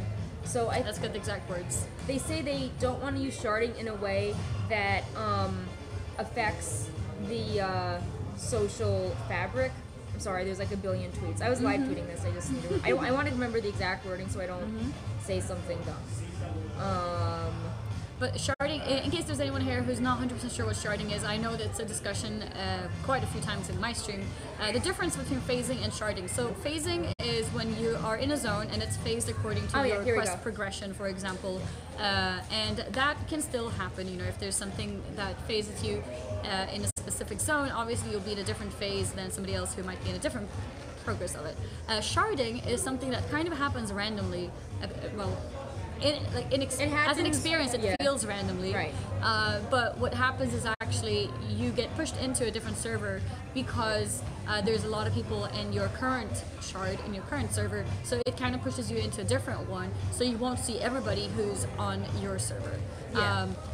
That is something that does not happen on RP servers, right, unless they changed it. I think it's still the case, and that's something that a lot of people don't want for Classic. Right. So the words here was Blizzard is thinking about using sharding in a very limited way.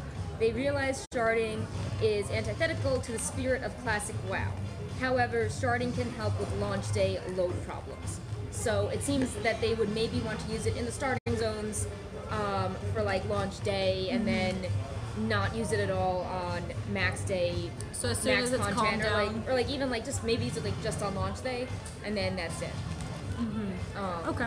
So I'm glad they clarified. I almost wonder. I think that can also be very chaotic with streams, especially very big streamers, because once they choose a server, and like hundreds or thousands of people are going to try and create a character on that server, so that first zone will probably be unplayable. Maybe even with sharding, it still might be unplayable. Right. And so it makes sense, I think, and hopefully it doesn't last for too long. I mean, also, like, remember Warlords launch?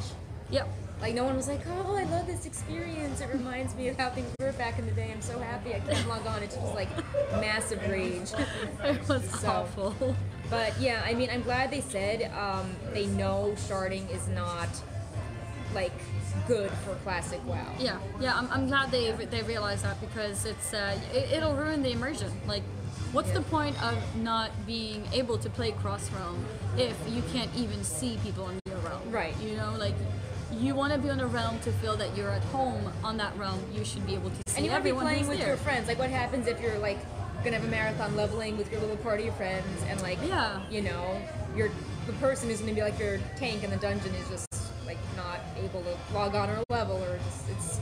I mean, I would be curious if it's more in action. Like, I would hate if they're like, oh well, we actually decided to use sharding for like this, you know, when a patch opens, I'd be like, no, don't do that. No. Like, I feel like worst case, I would be fine with it on launch. Yeah. But then after that, it shouldn't be there. Yeah, like the day, like how Blizzard had the restrictions to play the classic demo, and they lifted Saturday morning. Yeah. So it wasn't like, oh, for the whole week duration you can't log on. So it was very limited use.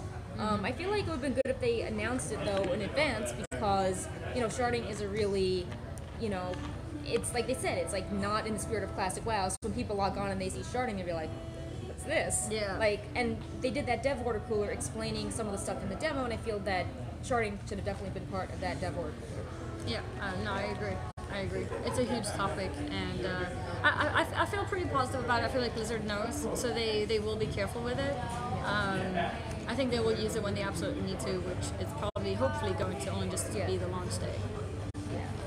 Sass is here. He's oh my god, he has so many sure pins. Oh my god, so many pins indeed. I'm nowhere near done. This is just here. He's like sorting out all his pins. He's got like a million of them. Was there anything else in Classic? I mean, we have Classic Wowhead that's live. That's pretty cool. Oh yeah. It has a talent calc and a dressing room and items and spells, and we were able to data mine some more quests and NPCs from the demo, because you can only do that stuff when there's an actual like legit playable version of a game. So we got more NPCs and quests in. We got some more guides up.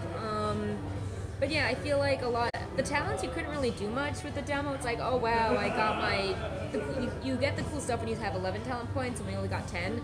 So there wasn't really much use for a talent calc, but it's like, oh, I have all the boring talents in these two rows. But yeah, I mean, I think those were the major things we learned from it. Another cool thing, it's not on sale yet, there's a Jaina statue.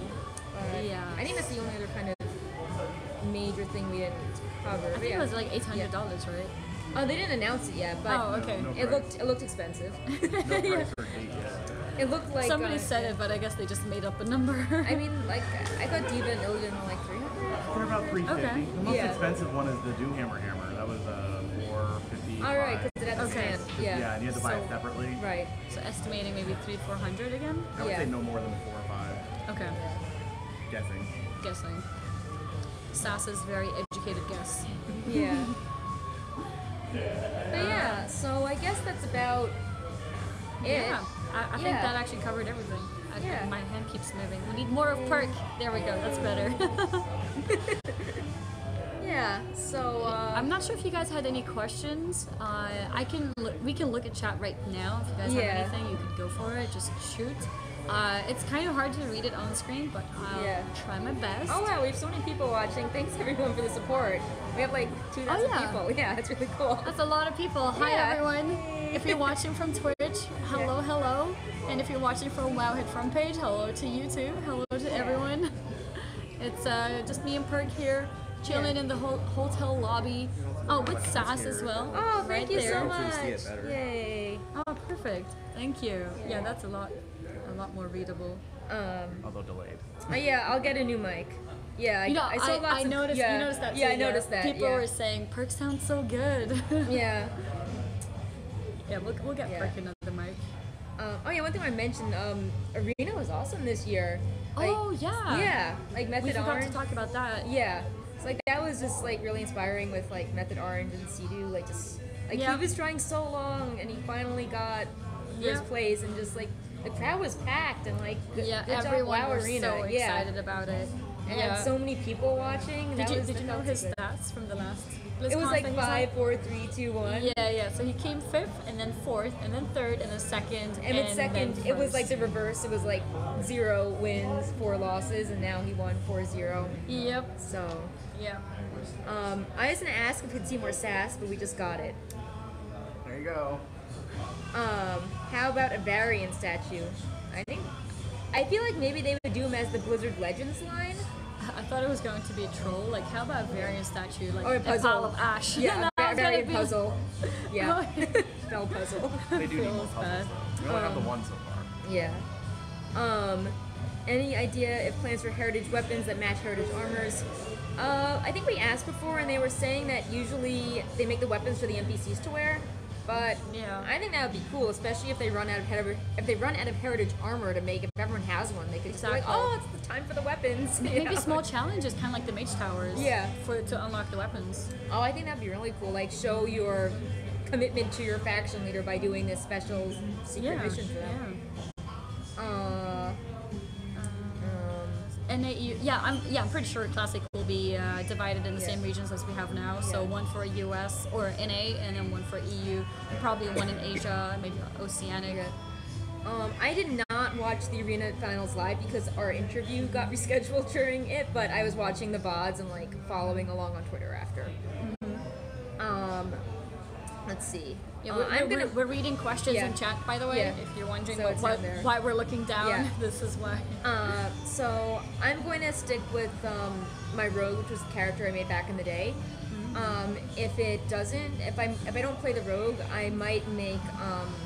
I think I might try a night elf priest, just because like, you know, they're very like iconic. I could pretend to be a priestess of the moon. I've always been a Boomkin. Wasn't there a Boomkin in Vanilla?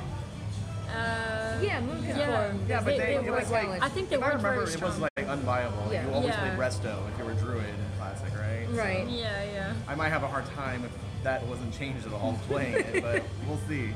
You can provide like the special spell or the crit, or for The everyone. 5% more crit, I think, right? 5? I thought it was 3. Back then? I think Might it was have been 3. in Yeah. Classic. So make sure you're the only boomkin, so you're useful. Yeah.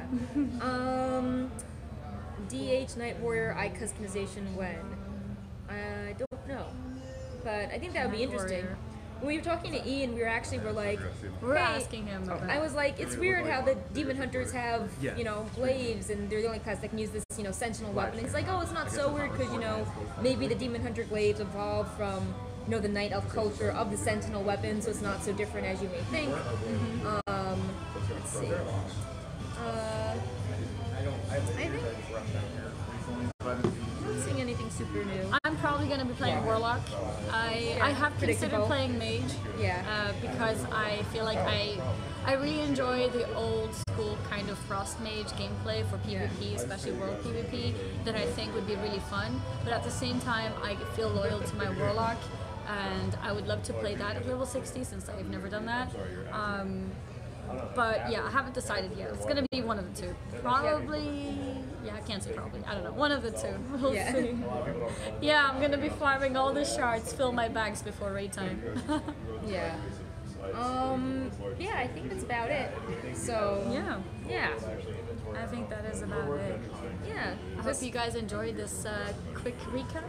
Yeah, it's a pretty long stream actually, but I'm really happy we did this. Like, Yeah, yeah. because we weren't sure if we would be able to find a time together, especially with all the chaos of BlizzCon and everything.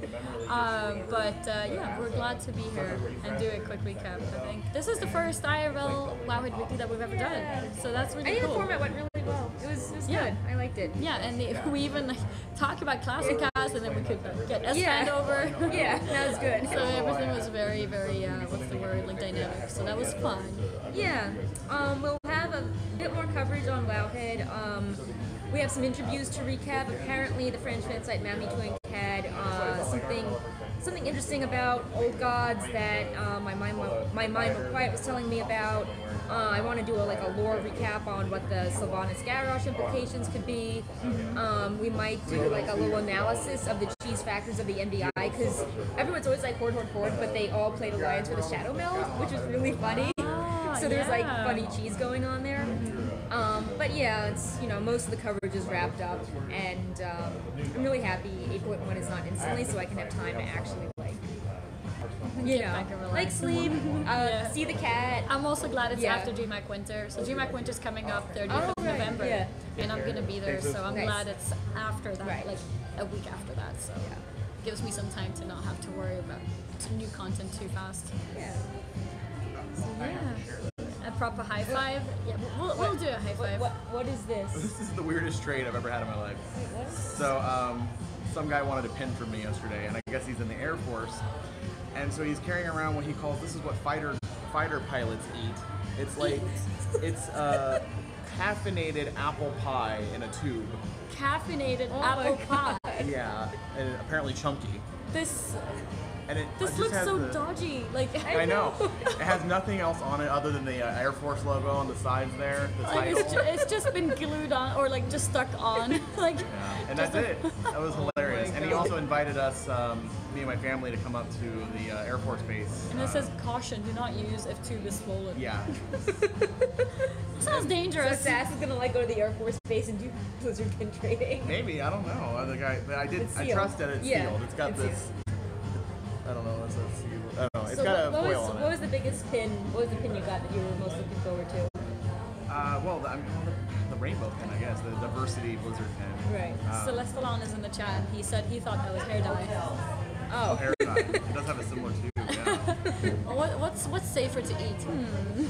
Let's see, what other? I have so many pins that it's very hard to find anything new in here, other than the new stuff that they release, and it's easy. It's fairly easy to get all of them if you really try. But and then also this year, they had mystery boxes where they gave away buff pins from over a decade ago. Oh. Yeah, I The don't know where 27 ones, yeah. 2007. So Yeah. there's the Paladin, there's an Arcane Mark of the Wild, Mark of the yeah. Wild, the Warlock, the Warlock one, the purple one.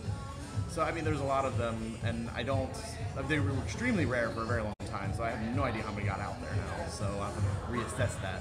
But that was probably pretty exciting. Yeah, it sounds Yeah. like it. Right. Well. Is there exclusive BlizzCon pins people go for? I mean, there was the whole set, so right? this the one is one that is only sold at the Darkwind Fair convention, and there are 3 others for different games like Overwatch and Hearthstone. They also had most of them are available online, but some sold out. Like the MDI pin sold out. I thought that was super cool. Yep. Like of all the ones that sold out. Sass is like digging through his pile of Yeah, stuff. he's like, Well, I I want to mean, show stuff. Yeah. I don't have everything because I only got one of some of them, and I left them at home because there's no point in bringing them. But But yeah, every year there's a few. Like there was an oversized diva pin last year. which was neat. One year they had Alliance and Horde Murlocs. They had this one. I'm pretty sure is a deluxe one from maybe 2015. It's Alexstrasza. They had a regular one, but you can see how like she has some 3D aspects and gems on her. These were I can't find this year's, but these are last year's. They did the quest markers. Oh, so the thing is, they didn't actually sell these. You had to Find find people that had. So some staff would like give out the exclamation points. I still don't have both of them. I think I have one. Oh, okay. I'll help you out. And then we had that someone else would give you out question marks. It was actually very tedious, but if you found them, it makes sense though. You know, you pick up the quest and you have to find out where to return it. Oh yeah, and the idea was they also in the middle of the pin pack is a sticker, so that you could put that on your lanyard or something, and then that way you would know who to look for, who had the other exclamation point. Exclamation. Sass is the biggest collector here with all the IRL things. I'm holding my camera or phone right now in a backpack that's covered in patches. Like there's literally no more space to put any more Velcro I think they're badges stacked on top of each other. I overlapped. Yeah. And that's all last year's. Overlap. None of the new ones are on there. We need to make a bigger bag for you. Kind of show there like that. You see that? Yeah. That's what we're using as a stand. So. Yeah. Got Pepe here too. Yeah, of course. Hanging out. Oh, there's Alliance and Horde Moonkin plushies. Sorry, Pepe. That sold. Yeah. So. It feels bad. They're gone. Yeah. Hopefully you get it. Oh, apparently it's lagging. Lagging because I moved the camera slightly. Yeah. Feels bad. This worked out pretty well. We're just like sitting at an unopened part, just like down. You know, people are coming up, just waving over to them. And Type 1, 2, 3 if you can. Yeah, it's not you guys' fault. It is actually our connection. I'm trying to get it to stabilize so we can. Yeah. Let's switch that up. This year's big pin was Diva. It was very hard to keep a hold of her. So color or gold. Oh really? Everybody. It's all over one. Keeps cutting out. Alright, if you can hear us now, type 1, 2, 3. Looks a little stable, but that's pretty bad. It's cutting in and out. Okay, wait, let's just wait for this to disappear. Okay, when this is 1.5, can somebody else attend?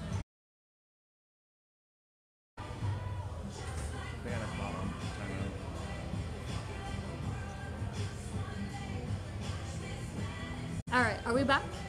1, 2, 3? 3, 2, 1. Type 1, 2, 3 or 3, 2, 1 if you can.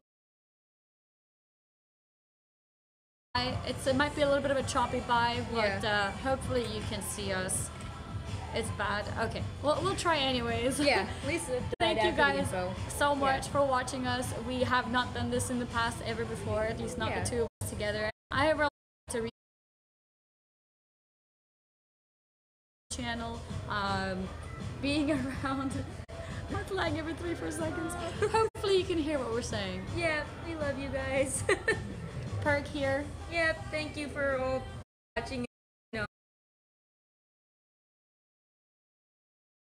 the giveaway going on. Comment on our Blizzcon coverage to get a big blizzard bear and other good stuff. And yeah, it's been a really awesome, intense weekend, and I'm really happy to do this. It worked out so well. Yeah.